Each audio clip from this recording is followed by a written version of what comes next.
أصدقائي، أنا ممتن لكم جدا لزيارة قناتي. حتى لو لم تشاهدوا الفيديو كاملا، أرجو منكم ترك تعليق على قناتي وكتابة اسمكم والإعجاب بالفيديو. شكرا جزيلا لكم.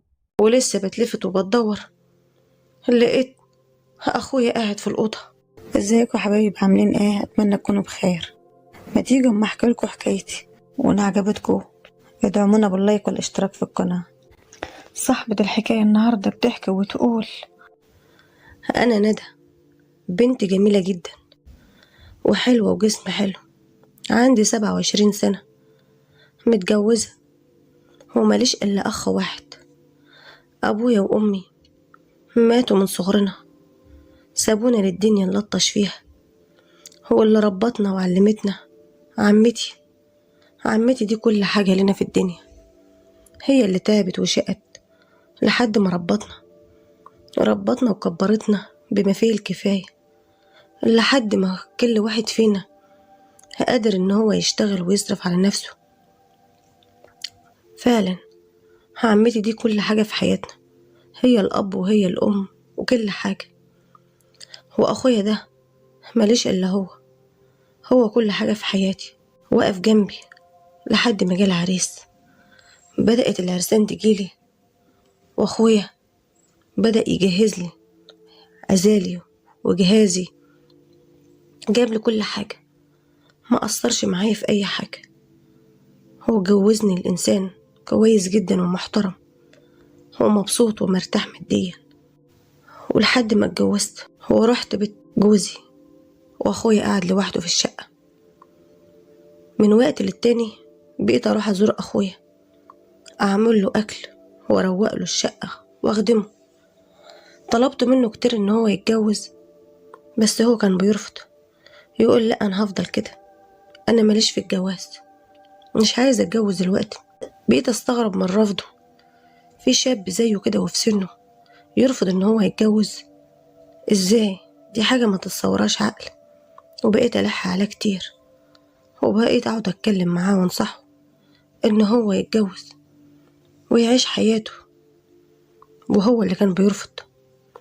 بقيت من كل وقت للتاني أجي أشوف طلباته، هو أطبخ له أكل كمان بالأسبوع في التلاجة، يا دوبك يسخن بس وياكل، لأن أكتر أكله كان بيشتريه من بره.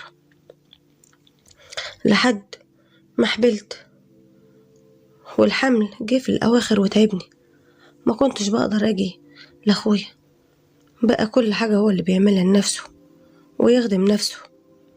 ولحد ما جه ميعاد الولادة، أخويا طلب من جوزي إن هو ياخدني عنده البيت.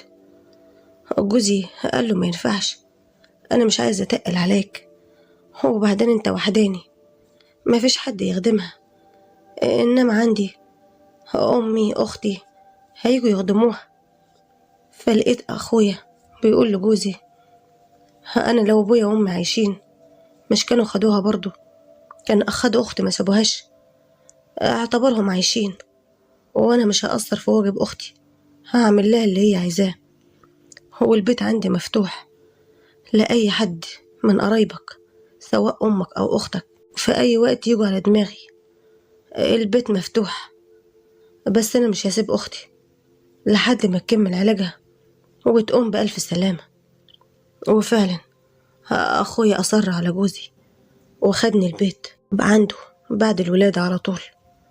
هو قعدت هناك شهرين مع أخويا، بقيت أيام أحتاج له يطلع لي مثلا غيار، يسندني لو عايزة أقوم، يمشيني في الشقة، يعمل لي حاجات كتير. بقيت أستند عليه في حاجات كتير قوي. بس مع الوقت حسيت إن أخويا بيتعامل معايا بطريقة غريبة قوي، أول مرة أحسها منه، ما كنتش بشوفها منه قبل كده.